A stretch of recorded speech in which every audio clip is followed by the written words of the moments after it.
Welcome to What's in My Drawers Golf Talk. It is the 1st of February. Where did the year go already, right?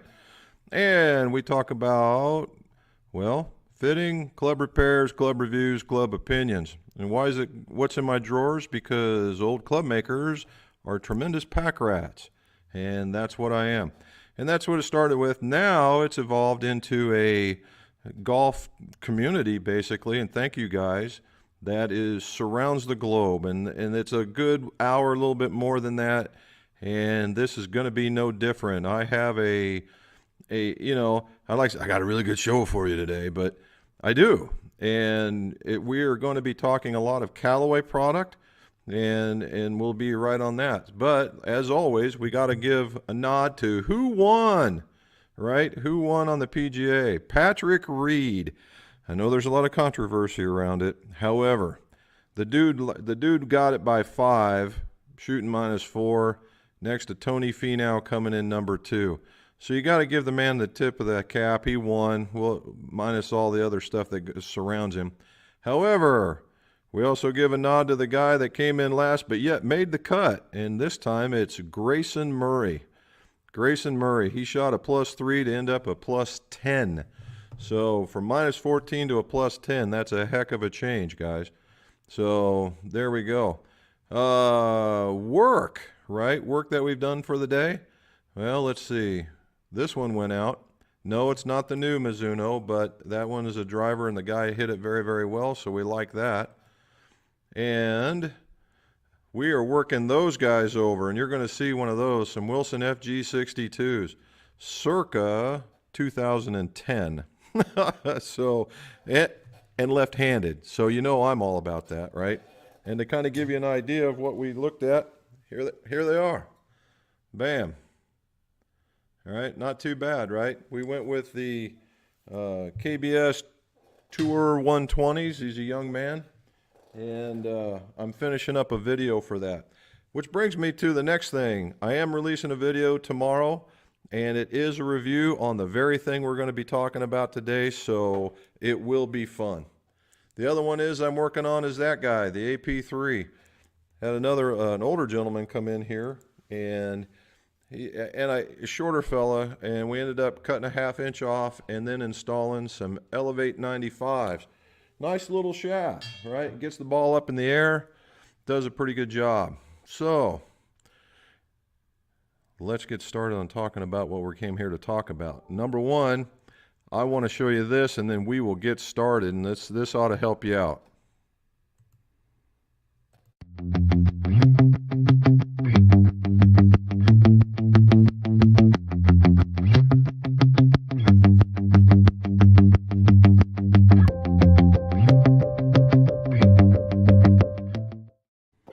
And we welcome back Tyler to the, well, welcome back. Well, we welcome Tyler to the What's in Your Drawers. Tyler works for Callaway Golf, and he's going to help us talk about the new Apex irons. Tyler, how you doing, bud? I'm good, Jim. Thank you for having me. And, you know, there's nothing quite like an Apex here. That's the one that even us around the office we get super excited about when it's an Apex year. When are the marketing samples coming in? Oh yeah. So Tyler, what do you do with Callaway? So we all know. So my title is Associate Product Marketing Manager. So I work for Dave Neville, who I believe has been on your program before. I had Nate. Nate was the second fill-in. So what we do basically is we put together the program and then work through the high-level positioning, who the product's for, what the offerings and options are, and then bring that to it, and then lead the charge in the sort of go-to-market aspect, making sure that the rest of the team is all dialed in to launch these things in a meaningful and differentiated way, and making sure golfers clearly know which model for them, what it's going to do for them, and when they can go test it out. So we have a lot of fun. I've been with Callaway now for starting my 6th year. I'm relatively new to this current role, but was working with our media and advertising team, doing the TV, print, digital side of things. So, but I've always been a golfer, always had a little passion for the golf equipment itself, which is, that's the lifeblood here. So, me and Dave have been having a good time launching here. Certainly new Epic Woods, but especially Apex Irons. Nice. Were you located in what they called it, the media box there for a while when you walked in, when Harry and all those other guys had it? There was a blackened out area. I've been out there for the master's program that they had, and they took us through the tour. It was really kind of neat. And we've updated all of our studios since just the black box days. We've got a fully functioning podcast studio, one that some of your viewers might know is the Fitting Room podcast that actually Nate hosts. I help produce that show, and then we have a fully full purpose audio video studio that we can do anything from, well, back in the day, the Callaway live shows to sales rep presentations. That's been super useful. Nice. Well, I was over there. They just finished the $10,000 pyramid skit. Yeah, and they were just updating the room, so it was really kind of nice. I mean, there guys and gals. When these guys go to do something, it is never second tier. And when the stuff that they had going on over there would make a regular TV studio blush. They don't mess. They don't mess whatsoever. And that goes back to the days of Mr. Callaway, demonstrably superior and pleasingly different, not just in the products we make, but in how we talk about it, the content we create, and how we engage with golfers. We've always, we didn't want to be the, black hole of the brand of Callaway, just talking at you about, you need to get this because it's longer. We want to be a part of the golf journey with you as your partners in golf, and how to play, when to play, what to play is all part of our strategy of how we're engaging with golfers and trying to help them play better. Good. Well, I tell you what, playing better is the key when it comes to these Apex irons. With you guys have done something different this year than in the past by adding in that guy. Yeah, the DCB. So DCB there. So to kind of not, so we're not repeating ourselves every single time. What is the commonality between all the clubs? Okay, easy. So as I think everyone knows, Apex are kind of our flagship irons. So these are the ones that are by far our best materials. They certainly all have that 100% forged body. So you're going to have that unmatched forged feel. They all incorporate a tremendous amount of tungsten, so that the CG is precisely located in order to get the launch conditions dialed in for each and every iron. And then the big thing this year is these are our first Apex irons designed using our artificial intelligence technologies. So each one of the faces, all the face cup certainly in the DCB and Apex, and then in the 7 iron through the 3 iron in Apex Pro, those those face cups are uniquely engineered for each model in order to maximize the spin robustness, the speed, and performance characteristics coming off of that club. And then in the Pro there, the 8 through the A wedge has a face plate design. So those are the 3 critical things that are common across the line. And now with the addition of the DCB there, we've got a little Apex iron for everyone. There's been a lot of golfers that out there that say, I'd love to play an Apex iron. I don't know if I'm quite good enough for a set of Apexes. But with this, now there's an Apex iron that is going to perform really well for every type of golfer out there. So what Tyler's also going on about is that, in the past it was, because this is in the player's distance category, we'll say. Correct. It And then, we often say, I mean, the Apex iron, the way it's constructed, the amount of distance yet maintaining a classic forged feel, it's the iron that almost created that player's distance category. right. And then you have the pro model. Oh, you have a little bit of feedback. Okay, let's see if I can. That's probably me. Let me do this. There we go. And so so the player or the pro model is, they've always had the pro model, and the pro model, in my opinion, going up to this date, except for this one, has kind of been scary. Because if you weren't a very good golfer, you'd look at this thing and go, "Wow, this is just so far out of my league." But I don't know if it's just me being used to them now or whatever. But these guys, I just think the look of this is just so appealing. It's got the thinner top line, a little bit. It's not a zero offset model, but Right. it's very, very but it's close, Correct. and it just, you can feel the weight. Guys, you can just, if you look at the blow aparts, there's a big old chunk of weight that just runs right across the bottom, and you can just feel it there.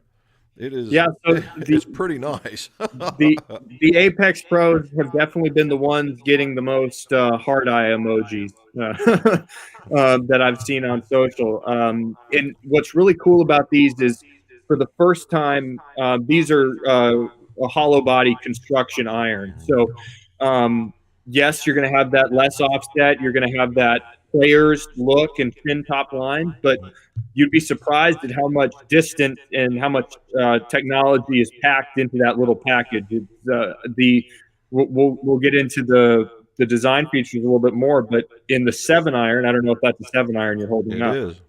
That thing has 90 grams of tungsten. Mm-hmm.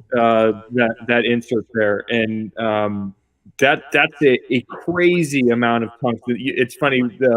I think Alex is going to send you some break aparts, but that tungsten weight it's substantial, and it's I don't think that we've seen that much from some other players in the space. Well, the blow aparts, I've cried and whined to just about anybody who would ever listen to me about, and it's my rep. It's his fault because he showed them to me initially, and I was like, this is awesome content to be able to show it, so the guys and gals can see what the inner workings are and understand why the coolness factor on the outside can match the coolness factor on the inside. Yeah. And that's what we were doing. But I did test these. The other part that was completely surprising, not to get lost in just the technology in the head, but in the shaft selection this year. Mm-hmm. The shaft selection you guys have decided to go with is pretty good. Yep. No. So the Elevate ETS. I think you mentioned it a little bit earlier. It's a super high quality, very super premium steel shaft offering from our guys at True Temper. Easy to launch. Comes in a variety of different weights and flexes to hit whatever you may need. And then the obviously the recoil is like the gold standard when it comes to graphite iron shafts, and the new Dart model is no different. I mean, I think the recoil is back by popular demand. People said, bring back the recoil. So we did. And then that MMT is a really cool new offering from Mitsubishi. And I think we actually did a fitting room podcast not long ago on graphite iron shafts. And for the longest time, the knock on graphite iron shafts is where they just didn't quite feel as good as a steel iron shaft, but the technology has grown leaps and bounds over the last couple of years. So some really good options there to take a look at when you're getting fit. Yeah, as far as the UST product, I was actually on their tour spec group, so we got the stuff that the tour got for quite a while, and I let it go for the longest time, and then they saw the Dart, and I thought, well, maybe they're making a Dart for easier to swing. No, it's a It's a stout graphite shaft, and Yeah. the thing that we've been missing, so everybody understands, I'm on staff with Callaway, and I'm a fitter with Callaway. I'm a master fitter with Callaway, and the one thing that I've seen that's been missing is, yes, we have quality shafts, but the weight categories have always been a bit of a miss, and this year it is not. Right? I kind of stumbled onto that with the Elevate and the ETS, and I think that's ETS. And talking with the guys at True Temper, the ETS just means it's a little stiffer tip. So for all you guys that have the Elevate with the red label, it's a little higher flight, right? And if you stay with their flagship model, which is the DG, that's the low penetrator flight. The other one is the red label is the higher flight, where the black label is going to be in the middle. So if you guys, always complain about either too low or too high, this is the one that's right smack dab in the middle. Yeah. And it'll come in at least three weight categories.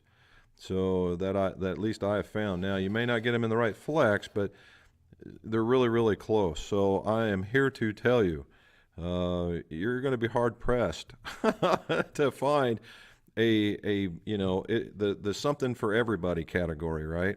Yeah. So yeah, and I mean, and even if the stock options may not perfectly fit you, I mean, we have a super robust catalog of. I mean, you can get anything, custom built through us. So, no sense. We always say no sense in not getting fit and getting them just right. Well, I saw the podcast with Doc Hawk and David in there, and they were talking. They've apparently Doc Hawk has embraced the idea of combo sets. Boy, oh boy, have we! We call it the. We actually did a little infographic. We call it the not so secret Apex combo menu. Now they got one. What's the one that includes every one of them? The triple play. The triple play. I can break it all down.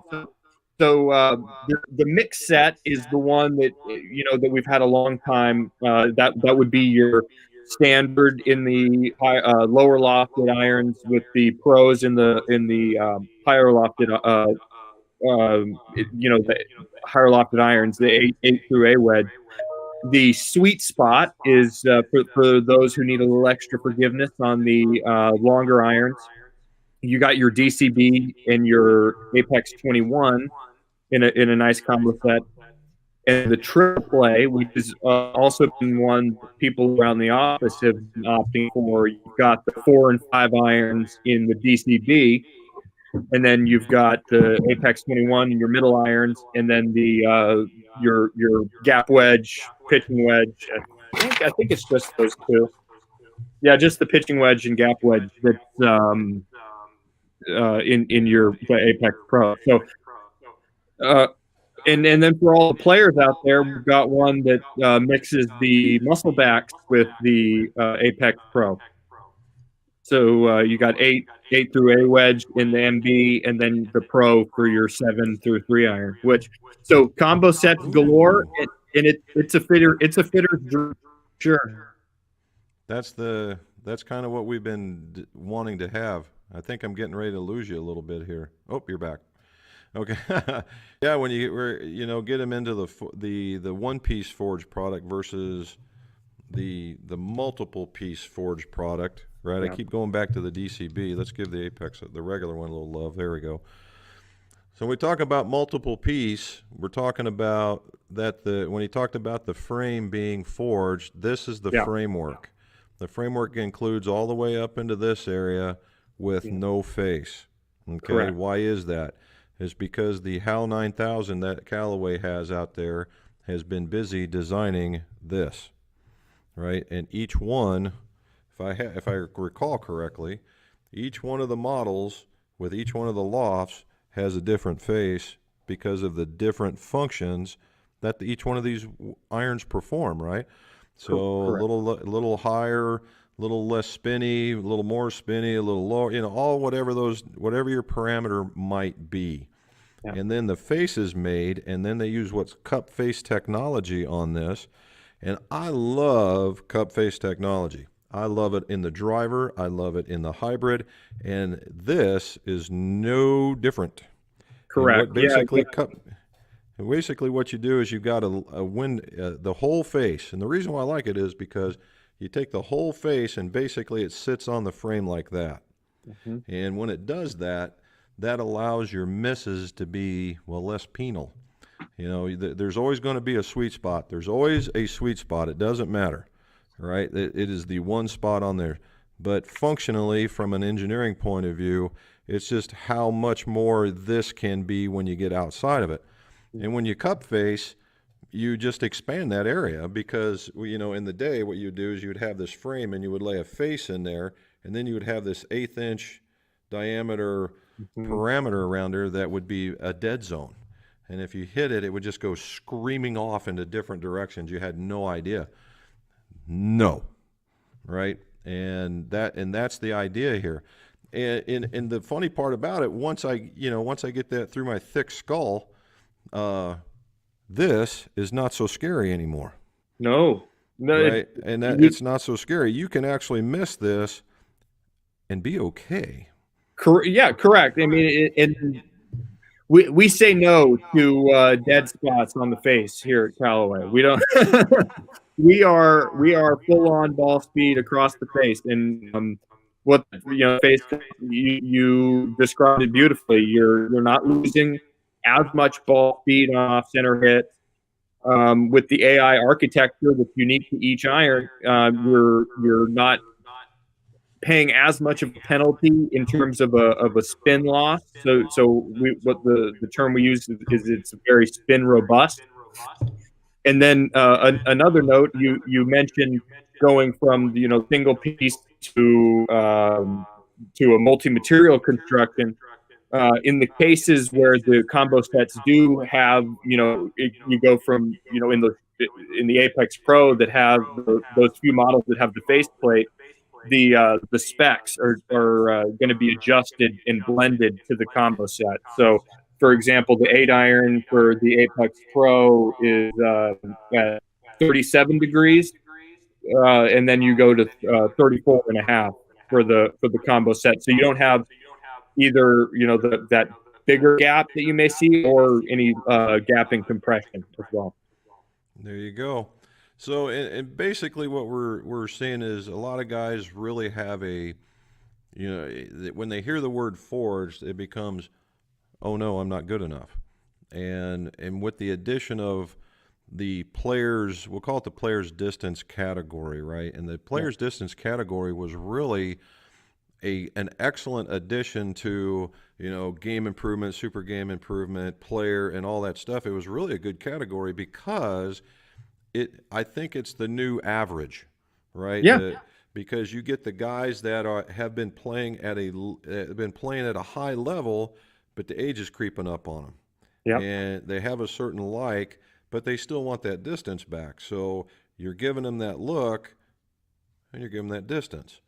You said don't be as scared of the word forged. And you hear forged and you think, oh, I'm not good enough to play that. You should think forged. Oh, those are going to feel great.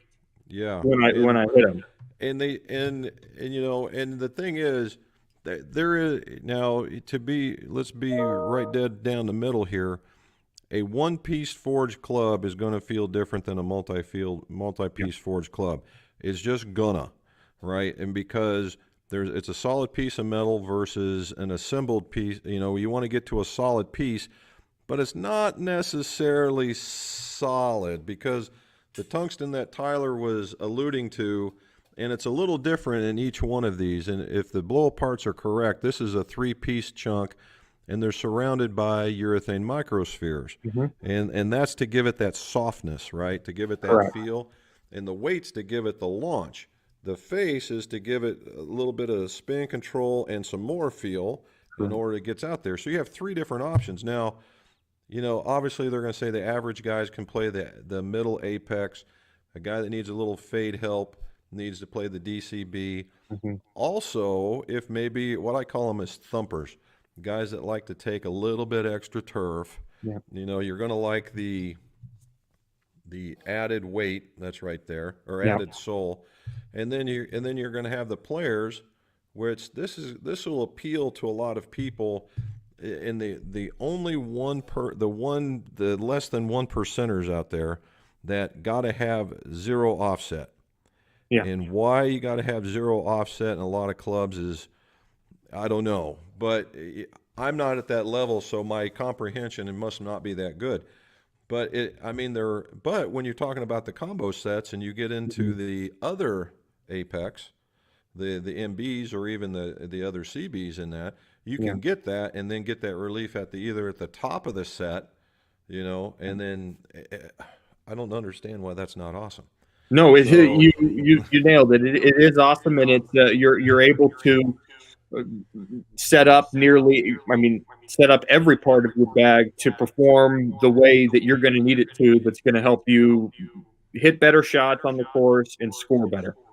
There you go. Now, the one thing that always gets lost in translation on golf clubs is that guy, right?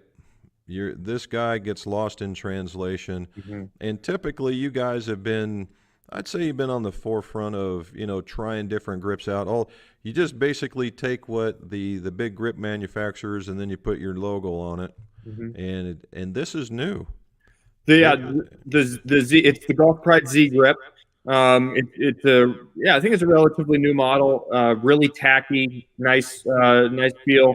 And we're excited about it. We've been using the Align grip quite a lot, which a lot of people would like. But this one is the super tacky, super premium option that we think a lot of golfers are going to love. So if you like, for guys that had not seen this, the Z grip that that Golf Pride offered came in cord option only. And this, I think they're calling this the Patriot Grip was a red, white, and blue version of this with no cord. Now, what they're calling this directly, I'm not sure. Z Grip Soft. There you go. But what this is take the Tour Velvet and add it about tenfold in grippiness. But the thing is, it feels the texture, instead of having all the little holes that you might feel flickering around underneath you when you do like that, that's not here because there's a lot of flats, right? So there's a lot more surface area for your hands to be onto, and I won't say it's sticky, but it's grippy. I don't know if that very, very tacky. It's got a grip to it. So, I'm, And if you like the cord option, that I know that's what Xander plays on his irons. Yeah, I'm the MCC4 guy. I'm always the guy. I'm a green guy. I like those MCC4 greens. I'll put them on anything. But yeah, it's pretty good. I mean, the guys are all the way down, and then you can go right into the wedges with the the Mac Daddies. The Mr. Cleveland has been nothing but forthcoming when it comes to wedges. I got to talk to him last PGA show, and he's a riot. When you get to somebody when he realized I could speak wedge, he was like, we were just for about 20 minutes. He's a treat to run into in the office, and but you nailed it. And so each one of these Apex iron sets, they'll go down to the gap wedge if you need it, and then you should be able to blend seamlessly into one of our wedge options, whether it be we've got the Mac Daddy CB, which is your kind of larger profile, more forgiving options, and then the Jaws MD5 wedges. Those things are just spin machines. So now the thing I want to get to, and I don't have one yet. I called my inside guy, and I ordered the Apex hybrids.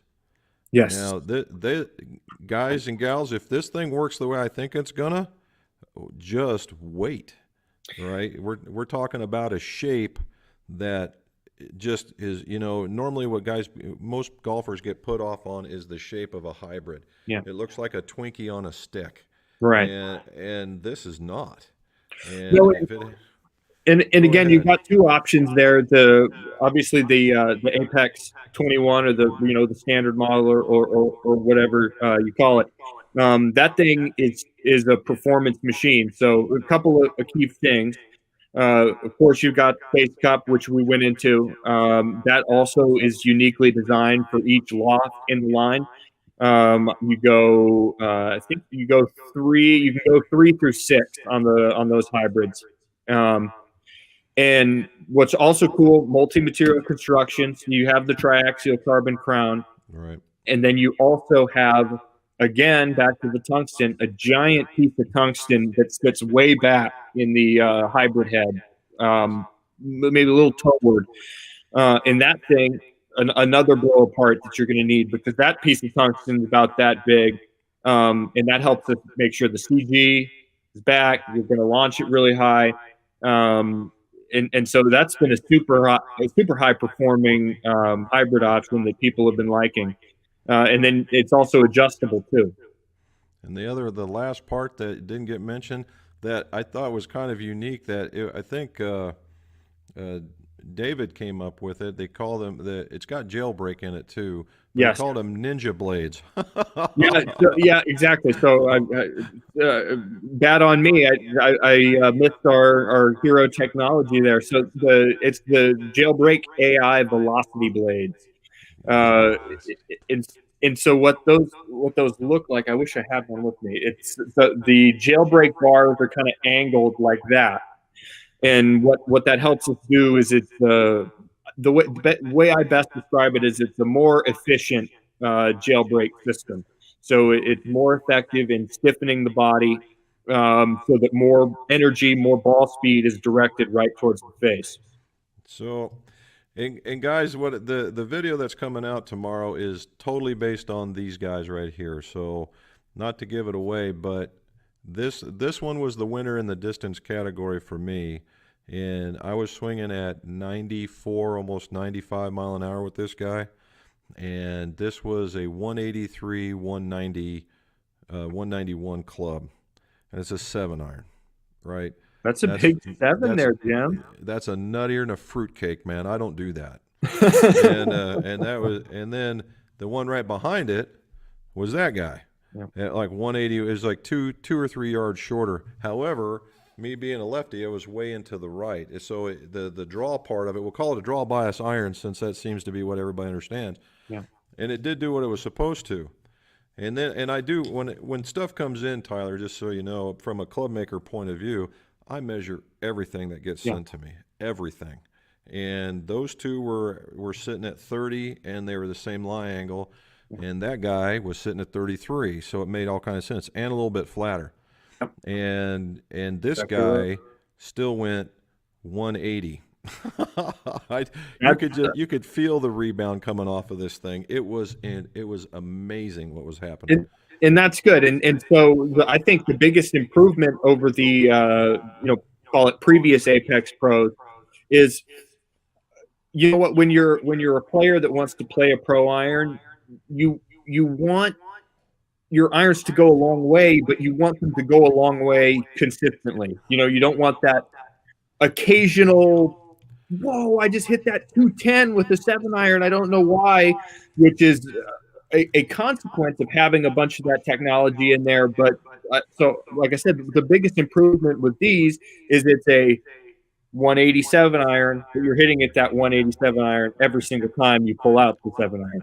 Yep, I've labeled them hot spots.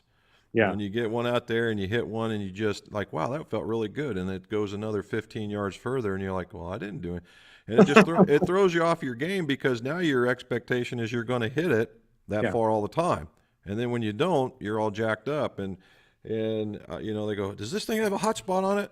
No, brother, it don't, because I guarantee you I've hit more than just the center of the face while testing. Yeah, and that's what the AI architecture helps us do is, and talking about our spin consistency, you're going to get a lot more of that, which will help you hit your numbers. More importantly, I'm curious to know, did the DCB launch a little bit higher for you than the Apex 21? I looked, actually for me, no.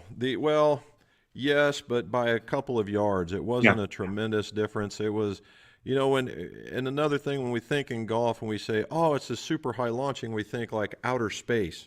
Yeah. And when it's low launching, it's like 4 foot off the ground and it takes off, right? Mm-hmm. When in reality, the difference is, you Be know, very slow. I think it was like 3 or 4 foot or 3 or 4 foot higher with the DCB than the Apex. The actual trajectories were very, very similar except for the height. Yeah. And then when we went into the Pro, obviously, it went actually higher Yeah. because it's more lofted, and we expected that to happen. Yeah. But it was really kind of funny, but by a larger amount than I would have thought. Yeah. You know, and there's a lot. That's because you got 90 grams of tungsten underneath the equator of the ball, Yeah. and the thing's going to go. But yeah, it was. I mean, if you guys are looking at irons and number one, go get fit.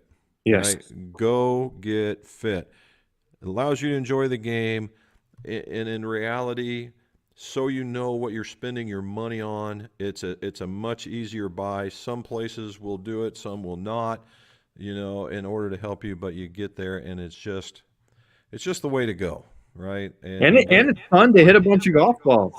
Oh yeah, you have no idea. We've been still busy. We never stopped, other than for that Yeah. week of the virtual PGA show, and but in between all that, and normally this is the dead time because just like we're going to see in our comments, I'm getting snow. I'm getting that snow that everybody got in the Midwest, so we're going to see some of that. Yeah. So Tyler, dang man, you know, we have to have you come back on here. This was way fun. You know what, Jim? I would be more than happy to come on anytime. I'm a fellow gearhead, so I'll go deep with you anytime you want. Cool. You got some time? You want to go over some comments and see what the guys are talking about? Absolutely, I would love to. All right. So our first guy here is from Northwich, England. Oh my goodness. Now, this is like 11:30 over there. So guys, over there, UK, over there in Europe, thank you. I'm just going to say it now. All right. Decided to get my Hogan Precision irons back in the bag. Is there anything I can do to get some more distance? The Lofts are modern day specs. All right, Chris. So number one, there's 3 big things that give you more distance. One is you can jack lofts. Number 2, you swing harder, which normally doesn't work very well when you want to make a quality hit. Okay, well, I'm going to say 4 things. Number 3, you can lighten the load, assuming you're that person, right? If you're an aggressive swinger like Nick Pricey's Zorro with a golf club, and you try and lighten the load, you get into what I say is the 4th and probably the most important is quality of shot, smash factor, right? Mm-hmm. If you can raise your smash factor, it will overcome a lot of the ills that get over folks, okay? Mm-hmm. You'll get, I'll make the club longer, you can do all that. Yeah, you know, it can, but if you sacrifice smash factor for that 1/2 of an inch, the trade-off is it's like this, right? It's wrong. And so lightweight, swing faster, and jack some lofts, and that's pretty much where you're going to be. You got anything for that one? Yeah, no, I think you were right on the money. In a couple watch outs for that, if you choose to always remember, if you choose to go stronger in lofts, that's going to lessen your bounce 1 degree for every degree of loft that you take off. So one to keep in mind there. And I couldn't agree more with you on you cannot underestimate the importance of center face contact, and that is what's going to have you hit the most quality and I guess proper distance. Is that smash factor that you're talking about? So you are spot on in terms of the handful of things that you can do. Taking weight off, you may run into a little bit of swing weight issues. There are ways around that as well.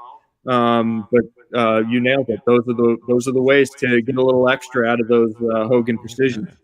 So here we go, another one. Mr. Calvin, know anything about the X100 shafts backorder issue? My custom Titleist orders keep getting pushed back every week. Calvin, I'm not specific with Titleist. I don't have an account with these guys, but I can say this, and Tyler may be able to speak more to it, is supply this year is tighter than it ever was the first year dealing with COVID. In that grips are becoming scarce, right? Grips are becoming scarce, shafts are becoming scarce. And it also depends on where they're coming from over, because most of these shafts are made in Asia, right? Well, Asia, Japan, and those neck of the woods, Korea, China, a lot of that's coming from over there. And there's a lot of the supply chain is just it's hungry, and Yeah, it's not getting anything. there's a couple of factors at play there, Calvin. One, demand is way up. You have a lot of new entrants into the space. A lot of people are buying golf equipment. And then two, Jim nailed it. The supply chains have been. I mean, I don't think any manufacturer is having any luck at having a really efficient supply chain at the moment. There's stuff.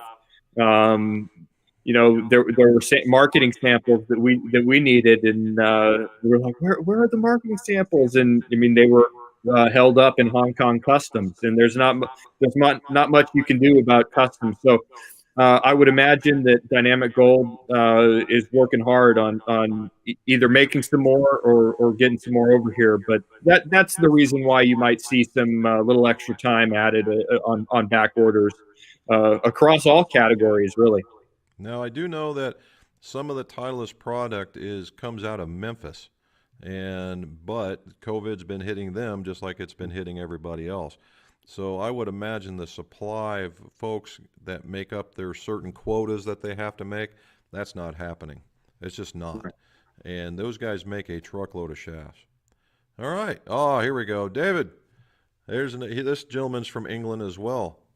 Hope you're staying safe. You too, bud. Are you guys out of lockdown yet? Again, you were, or did you? You didn't go back in, I hope.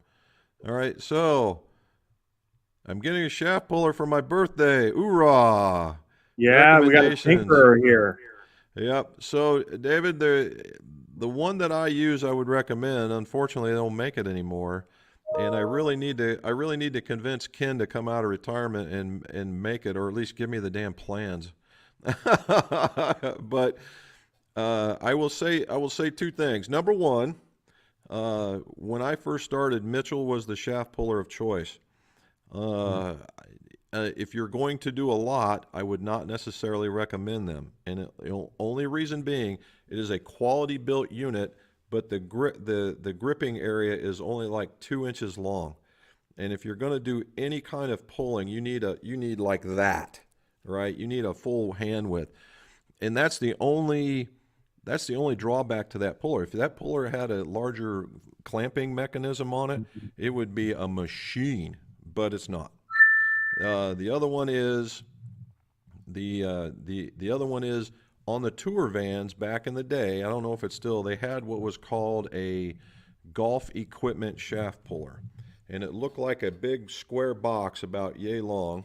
There we go, about yay long, and it had the big. It had the big clamp on it and this big honking screw with a ball-related twister on the end of it, and the threads were such that you could just clamp the living crap out of it, and then what the head would be held onto it like this, and it would pull it that direction, and you just spin it off. These guys were making short work of everything they were looking at. Well, I don't know if that group exists. They're out of California, and they may be price prohibitive. Last time I looked, and this was in the 90s, it was nearly a $1,800 shaft puller, and that's a lot. Now, I stumbled across in talking with Mondaire at Golf Mechanics, there is what he calls a reverse thrust shaft puller. And virtually it is his version of that particular shaft puller. And that's the one I would get, because that's going to get a lot of use. You don't want to skimp around on something you're just going to beat on this thing. It's going to get heat, it's going to pull, it's going to get dirty. This is a quality piece, and I think the one that Golf Mechanics makes, the reverse thrust shaft puller, is really where you want to go. And outside of that, and I would just go there. I wouldn't I've tested the other hydraulic pullers, because you see mine's got a hydraulic thing on it. I've tested the other ones. They're not that good. This one is the mechanics on this one, and the theory behind the mechanics is just completely 100% sound. All right, but that's what I get. And happy birthday. All righty, so let's go up here. Harlan, can you please explain finding the spine in the shaft with flowing in the shaft? Is it just a good starting point? Can you flow without finding the spine first? Spine and flow, spine and flow. All right, so I find the spine first with the spine unit, right? It's the two bearings in the little plastic, and you pull down, hard side gets up, you mark the top of the shaft. Then I put the club head in it. I put the club head in the shaft, and with some fishing line or whatever, and then I twang it up and down. I go up and down because Jim's philosophy is the club bends down when you swing it. Yes, you have tip deflection, but that's controlled by the profile, and it bends down. And I do that in a single clamp with a laser underneath of it, and it goes up and down. Now, can you find the flow without finding the spine? Yes. Yes, you can, but it's hunt and peck, right? You don't, it'll wobble, and then it won't, and then it'll wobble, and then it won't, and then it'll wobble, and then it won't. Now, the other thing that a lot of people won't tell you is that if you get it flowing up and down, all right, it will also, if you're doing it right, it will also flow this way. All right. The important part here is to have the thing on the top and come down. I know it's not a popular opinion because everybody talks about 3 and 9, but this is what consistency is, not that. All right. Here we go. Jeff's in here. Jeff's in Iowa, central Iowa, with 13 inches of snow. Oof. Better you than me, bud. I had my days in Iowa with that. Oh my God. Oh. So yeah, I hope don't get all totally snowed in or whatever it is. Don't make sure it doesn't get on the roof too much. All right, here's Mr. Bartholomew. Yeah, can't play golf in this. Spring's on the way. Yes, please bring it. Oh, so we can talk about that. Just that. Charles, you are the absolute straight man for me on this one. Number one, if you would, remember to like and subscribe on this one. Follow me on that stuff you see down here that's floating around. And also in 2 weeks, we'll discuss it again next week, but in 2 weeks, I'm going to be in Florida. And I've already been questioned by Robin and my dad, are you going to do the live stream in Florida? And the answer is yeah, I probably will. It'll be fun. I'll be in St. Augustine and we're going through the World Golf Hall of Fame, trying to get all that. And yep, and if we were on the other end, I'd have Tyler exercise all his contacts so I could get on the sawgrass. But that's a long stretch for anybody at Callaway, I think. All right, let's go a little further. We got Western Kansas. How you doing, Jeff? Love your videos. Are you currently doing fittings? Kevin, I most certainly am. What you see me sitting in, this is my fitting room. I'm looking at that, looks out over into my hitting bays, and that way is where I hit into the net. This is the computer I use when I'm using the launch monitor. The very last fitting I did outside was 29 degrees. Never again. Yeah. That's chilly. The machine started freezing up. And I was like, nope. Not happening. Here's Matt, good buddy of mine. Cleveland Snow, yes. Here's one for you. Yeah. Okay, Tyler, can you explain why the Lofts are getting stronger over the years? Yes. So the reason why the Lofts are getting stronger is one. I mean, Loft is the way, the quickest way to, and we talked about it in an earlier question. That's one of the quickest ways to get more distance out of your iron. The technical reason that why you're able to do that is because we're able to get so precise now with the way we build these clubs with the center of gravity that you can have a slightly stronger loft and still achieve those same, 7-iron launch conditions that'll help you, stop the ball on the green, get the right amount of spin, hit the right launch windows while getting the benefit of the more distance from the loft. So it's really a product of the quality of engineering that manufacturers are able to do, that you get a little bit of stronger loft, more distance, but you're not paying the penalty of improper launch conditions. So what we've been, here's one that we may or may not see, but the difference between, say, the multi-piece forged and the one-piece forged, right? And in one-piece forged, with the rule of thumb used to be that if you're hitting a 7-iron, you were right around $7,000 in spin, Yeah. give or take, right? There is some less, some more. Yeah. And that with the stronger lofts, you're probably not going to see that, but your launch condition is so much higher. So the trade is you're going to hit it higher, and you're going to come in, maybe be the same, well, you'll be longer, but you're going to come in higher than you would think, and with just a little bit of spin. So the trade-off is pretty much, it cancels each other out. The idea of it's more of a wash, and your land angles into the green should be awfully similar. But the distance, the big benefit is, in some cases up to a club, where you're hitting an 8-iron, which is theoretically easier to hit than a 7-iron coming into certain holes. Right. Okay. Here we're back here. David's a one-length man. He's kind of my test platform. Let's see. One-lengths Cabra uses, Tour S 80s, 90s, and 120s. Yeah, 7-iron shaft and pitching wedge. All 7-iron shafts with a half a lie change between clubs. You thought that interesting. Huh. Well, I can see the change in shafts to aid with height. Yeah. Right? To aid with height. I can see that. I can see that happening. I can see that. A half a degree lie change between clubs I don't get, because lie angle is directly equivalent or related to the length of your club. Yeah. So why they would make some flatter than the others, I don't know. And it could be the technology that they're throwing into the club as well. That's the Cobra ones. I think they're the F whatever number 1 is what they are. So but I do get it. I like the idea of for the purist one lengther, everything the same.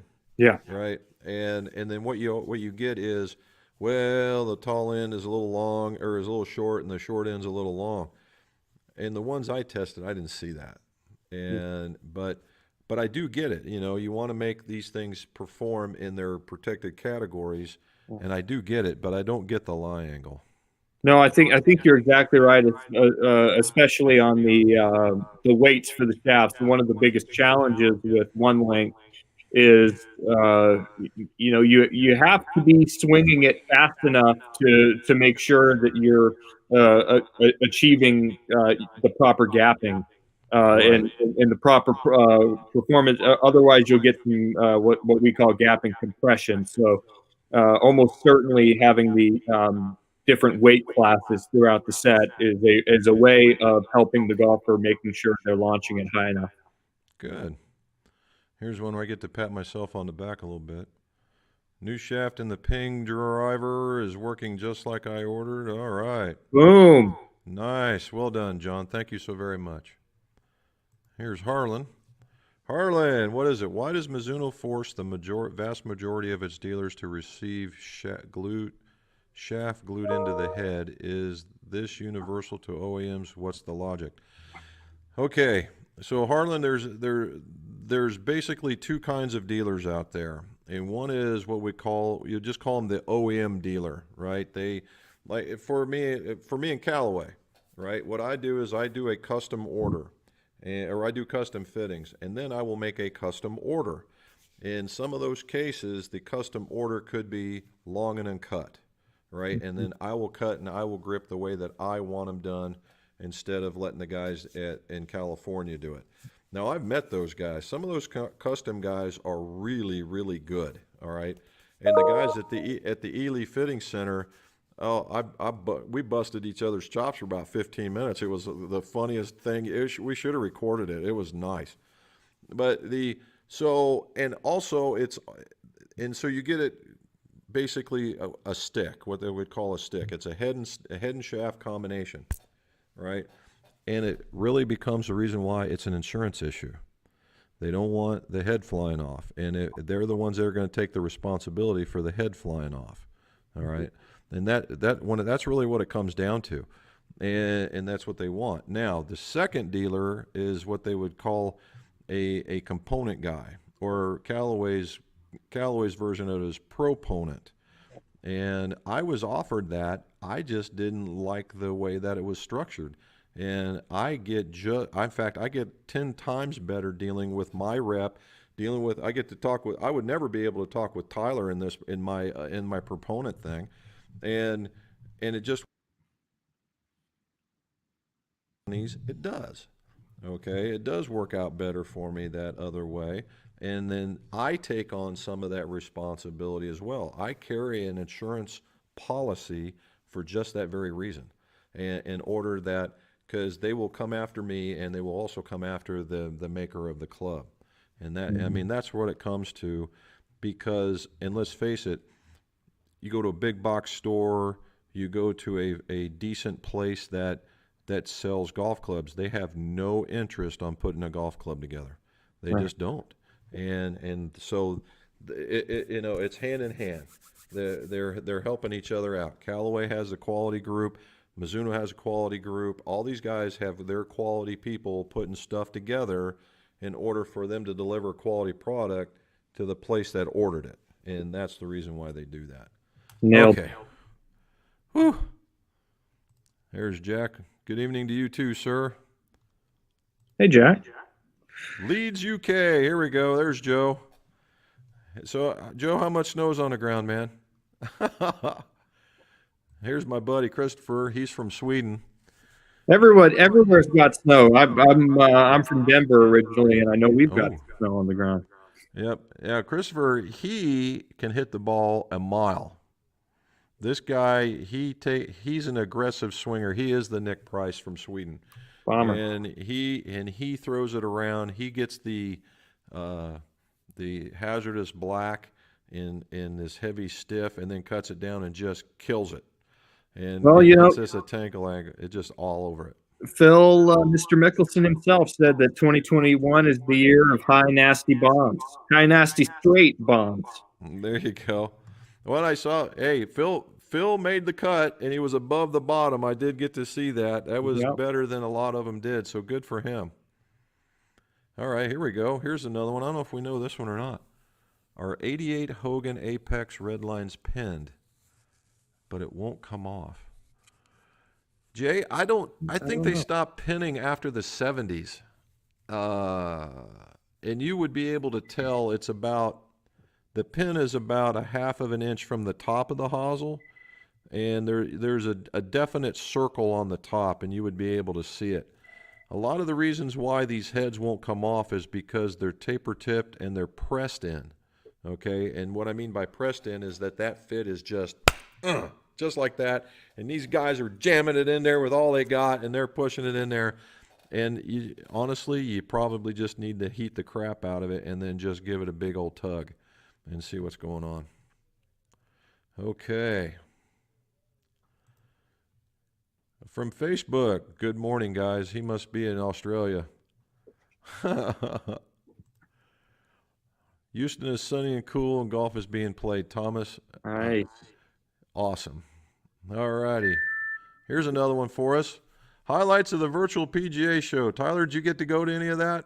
You know what? I did not sit in on many of the sessions, although I did do a handful of product interviews, kind of like this. So, I mean, that was the highlight for me, especially in my new role. It was fun to get on and talk a little product and share what we have up our sleeves. And I got to see. I didn't get to. I actually did. I got to talk to Alex. I think it was the last day, and that's that's how you got involved. But I got to talk to Alex about the staffer program because I'd already been visited by my guy, and that was neat. And then it was pick and choose. So I will say that the virtual PGA show was about as good as it could have possibly been with the time that they threw it together. Would I recommend it based on what I've done before? No. It's you're doing this on the keyboard, and then it's what you see me and Tyler doing right now, right? And unless I am just absolutely enthralled with a product of which when you clicked on an exhibitor, if they didn't have their poo together, you probably weren't gonna you probably weren't going to be interested, and you probably weren't going to try and talk to them. And listening to the only way you were going to get across is if these guys like Callaway and a few others had presentation programs. Yeah, didn't quite have that same kind of fun PGA show buzz on the floor. Obviously the booths are so cool, and fun to see your industry friends in person and catch up, and bummer to not have that this year. Yep, and that's I always use that as my strategic strike. So actually into Callaway, because I think a lot of the guys like Doc Hawk and well, at the time was Harry in the last one, and then Toulon and all those guys, they're just walking around and they don't think that you know them. Well, guess what? I do. And what are they going to do? Tell me go away? And so I'll spark up a conversation with them. And then when they realize I'm not some bonehead, it's like, oh, and I get a real genuine conversation with them. And it's really, as opposed to being scheduled, and the excitement about what they do. And I'm sure this is across all the companies, that the excitement of what they're doing and seeing what's coming to market is just, it's really neat to see it at the show. And that's the thing. All right, Al's in Florida, and it's in the 40s. I saw that. We were looking at it, and you're going to see the 30s at nighttime down there. Down there, 30s is cold. I'm here to tell you. Here's James. He's in San Jose. I think of moving. What do you think of moving up to a larger grip when you are placing 4 to 5 layers of grip under the grip now? I'm using the Super Stroke tracks on 2 or oversized. Really? Yeah, 4 or 5 layers, dude. You're already, by the time you hit the 3rd layer, you've already made it to the next one. All right, on average, right? On average, if you make it to the 3rd layer, you've already made it to the next one. And the weight trade-off is, there's really not much of a trade-off. Used to be, well, you can make it lighter because the tape's lighter. Well, no. For that little bit of extra rubber that you're missing, it's not much of a trade-off. I actually did that. I folded up 3 pieces of tape and the grip tape, and I measured that, and then the 2 differences, and it's almost the same. Yeah, it is almost the same. So yeah, I would just move up and then move up and then put 1 layer of tape underneath of it and then see what happens. Yeah, another thing that you get when you're use tape versus I use the mid-sized grip, and if I build it up with tape versus using the actual mid-sized grip, you can feel, not much, but you can potentially feel some more squishiness underneath it versus if it was just the mid-sized grip with the 1 layer. There you go. I'm getting, we're running there. Okay, so Harlan, dude, unless your guy, this is trying to get. The straight up answer here, Harlan, is unless your guy's a component guy, it's not going to happen. And so what you're going to have to do is you're going to have to get them in a complete set and let your guy take them apart, flow them, put them back together, and put them in. Now, you can't get them in long and uncut, but the stickers will be on it, and depending on the type, and he's just going to have to take it apart. Unless you're like, then I can do it. But yeah, the guys... No, they're not going to. And Mizuno is a stickler for the rules, like most guys, because it's a contract between the company and the dealer, and you're not going to find any OEM that's willing to bend that particular rule. There's just too much involved. Jay, all right, let's go down a little further. Here we go, Pui, Cornwall. Oh my gosh. So Pui, how far do you hit it in the snow, man? You were only like 328 last time. I figured the snow might slow you down to about 300. Oh,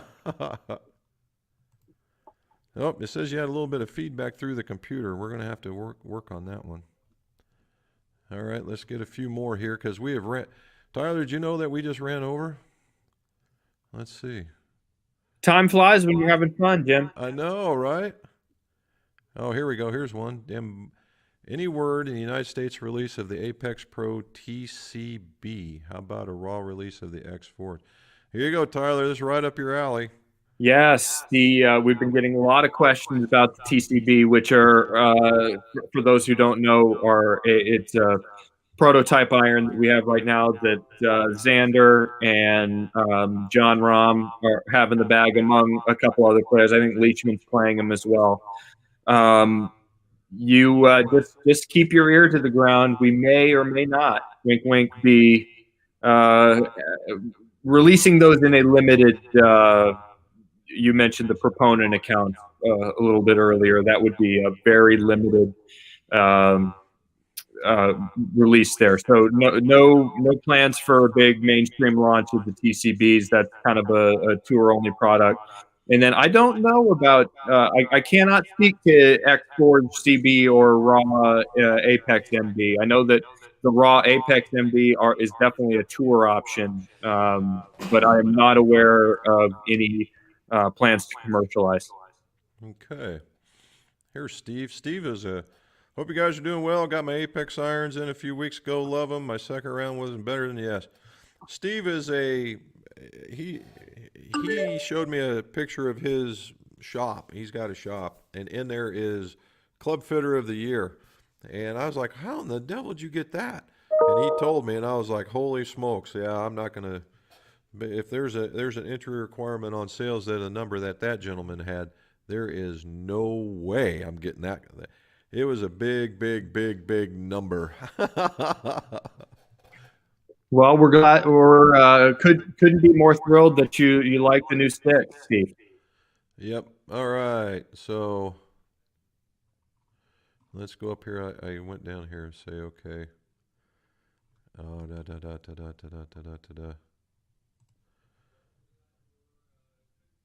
Oh, Camilo. Camilo he's out of Bogota, Colombia.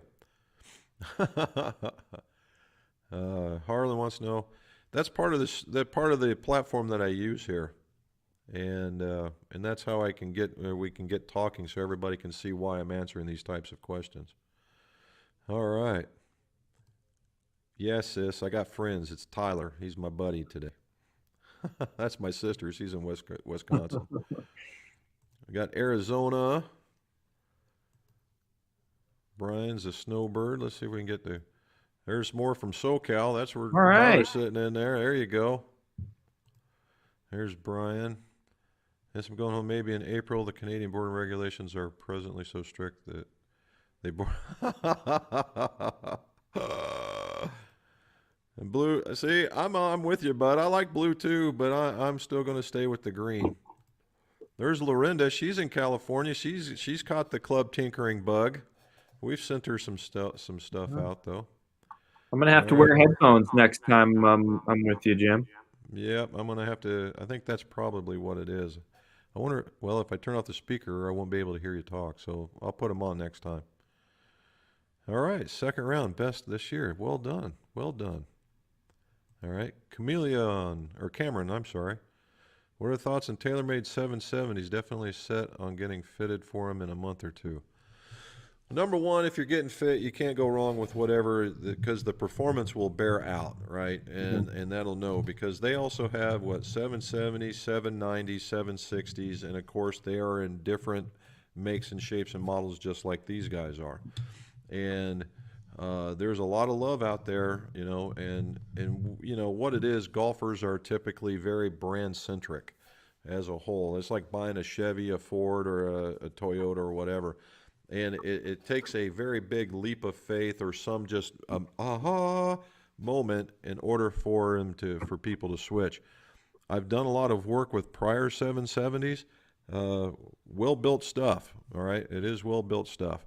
Yeah. But get the right shaft, get the right length, get the right loft, get the right weight. And once you put all these things out, other things in there, everything else will fall in behind. And if you're in the Bay getting fit, might as well hit a few of the Apex Pros, see how they stack up. There you go. All righty, Jerry Smiley. Pushing my long irons in the driver, but short irons are pretty straight. Any suggestions? I know I am way behind, so we're going to take about 3 more and then we'll be done. Pushing long irons in the driver, but short irons are pretty straight. Any suggestions?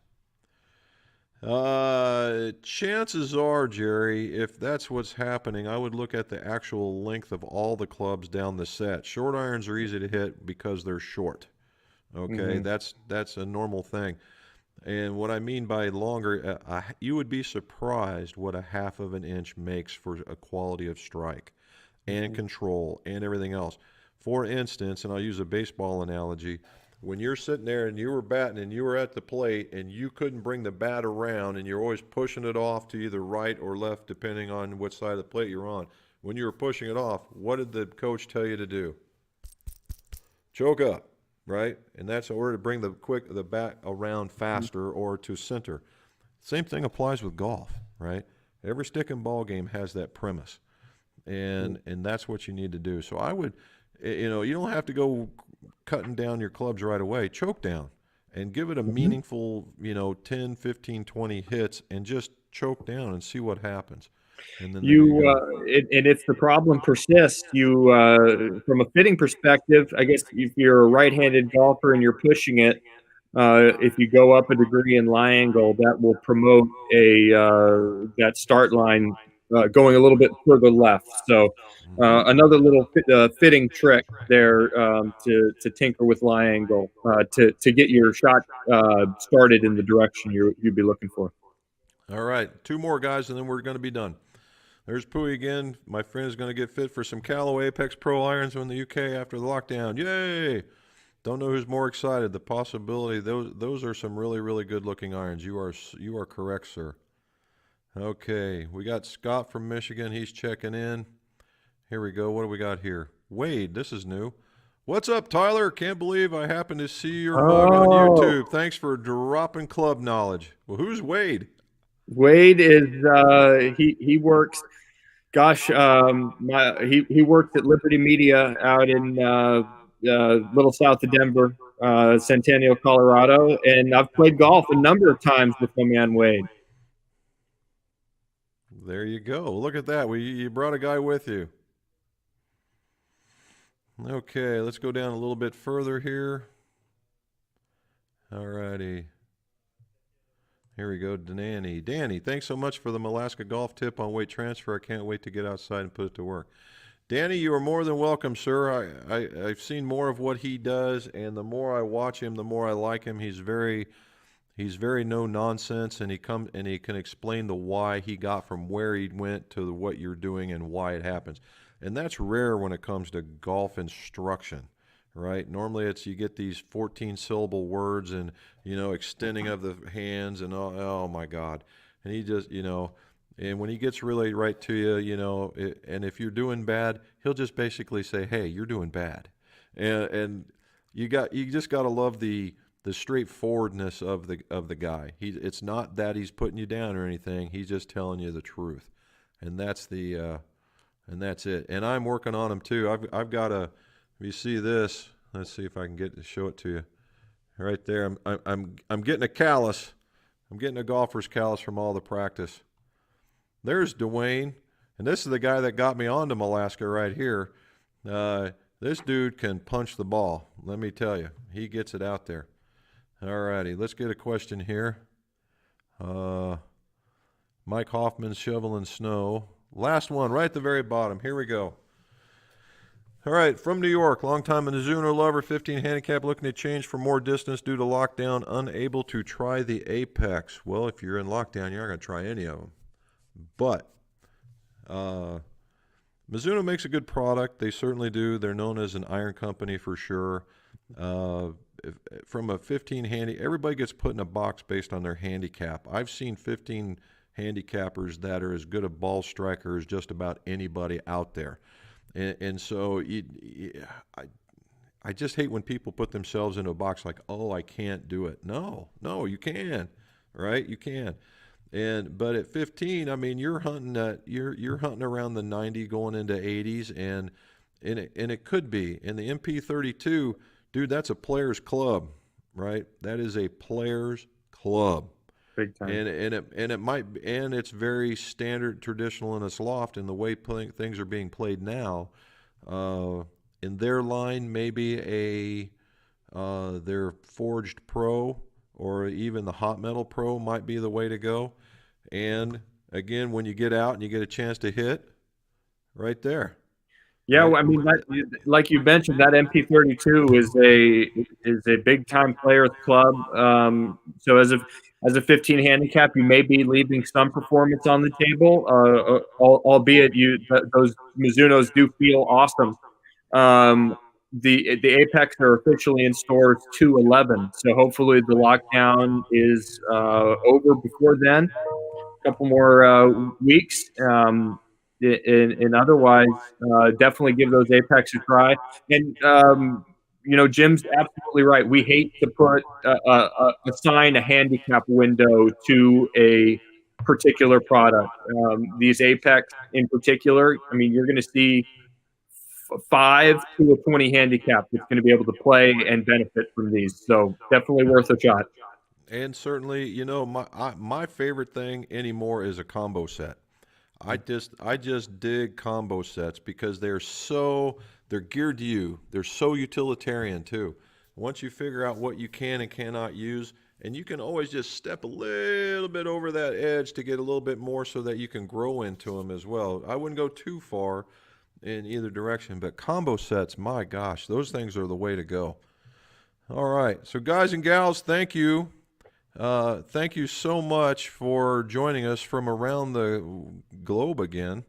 And Tyler, thank you for showing up. Jim, thanks for having me. Quite the fun time. We started getting gearheaded, man. Yeah. It was a lot of fun. You give me a call anytime. Happy to join you. All righty. So guys, remember tomorrow 7 in the morning, my time here Eastern, we're going to be releasing the YouTube video, which will be reviewing the Callaway product. And then if you see anything else from a content point of view, just let me know. And as always, guys, let's see your scores go low.